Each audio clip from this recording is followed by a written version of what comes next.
how do you explain when things don't go as we assume? Or better, how do you explain when others are able to achieve things that seem to defy all of the assumptions?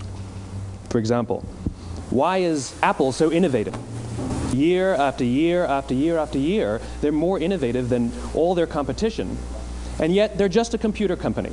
They're just like everyone else. They have the same access to the same talent, the same agencies, the same consultants, the same media. Then why is it that they seem to have something different? Why is it that Martin Luther King led the civil rights movement? He wasn't the only man who suffered in a pre-civil rights America, and he certainly wasn't the only great orator of the day. Why him? And why is it that the Wright brothers were able to figure out controlled powered manned flight when there were certainly other teams who were better qualified, better funded, and they didn't achieve powered manned flight, and the Wright brothers beat them to it? There's something else at play here. About 3.5 years ago, I made a discovery. And this discovery profoundly changed my view on how I thought the world worked, and it even profoundly changed the way in which I operate in it. As it turns out, there's a pattern. As it turns out, all the great and inspiring leaders and organizations in the world, whether it's Apple or Martin Luther King or the Wright brothers, they all think, act, and communicate the exact same way, and it's the complete opposite to everyone else. All I did was codify it. And it's probably the world's simplest idea. I call it the golden circle.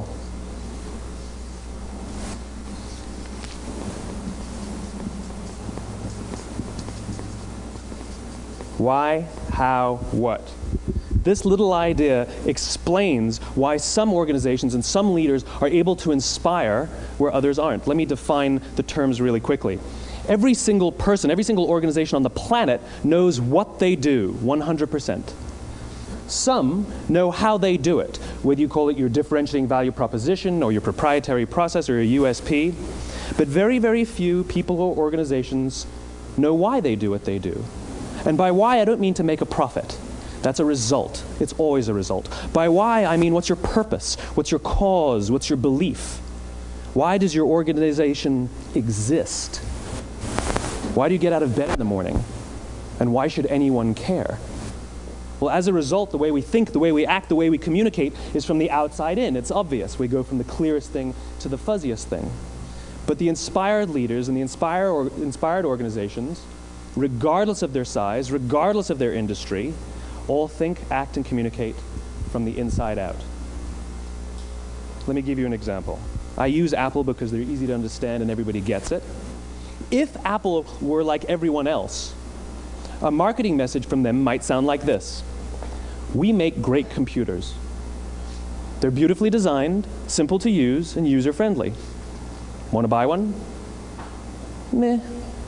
And that's how most of us communicate. That's how most marketing is done, that's how most sales is done, and that's how most of us communicate interpersonally. We say what we do, we say how we're different or how we're better, and we expect some sort of behavior, a purchase, a vote, something like that. Here's our new law firm.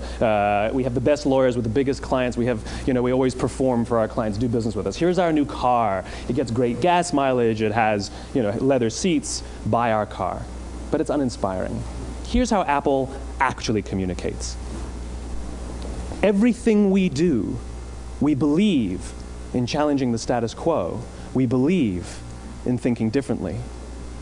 The way we challenge the status quo is by making our products beautifully designed, simple to use, and user-friendly. We just happen to make great computers. Want to buy one? Totally different, right? You're ready to buy a computer from me. All I did was reverse the order of the information. What it proves to us is that people don't buy what you do, people buy why you do it. People don't buy what you do, they buy why you do it. This explains why every single person in this room is perfectly comfortable buying a computer from Apple.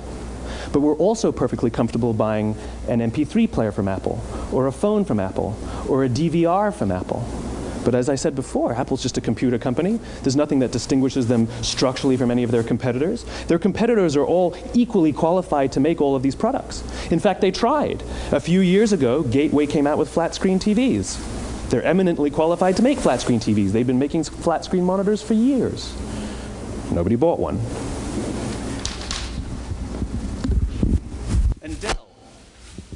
Dell came out with MP3 players and PDAs. And they make great quality products, and they can make perfectly well-designed products, and nobody bought one. In fact, talking about it now, we can't even imagine buying an MP3 player from Dell. Why would you buy an MP3 player from a computer company? But we do it every day. People don't buy what you do, they buy why you do it. The goal is not to do business with everybody who needs what you have. The goal is to do business with people who believe what you believe.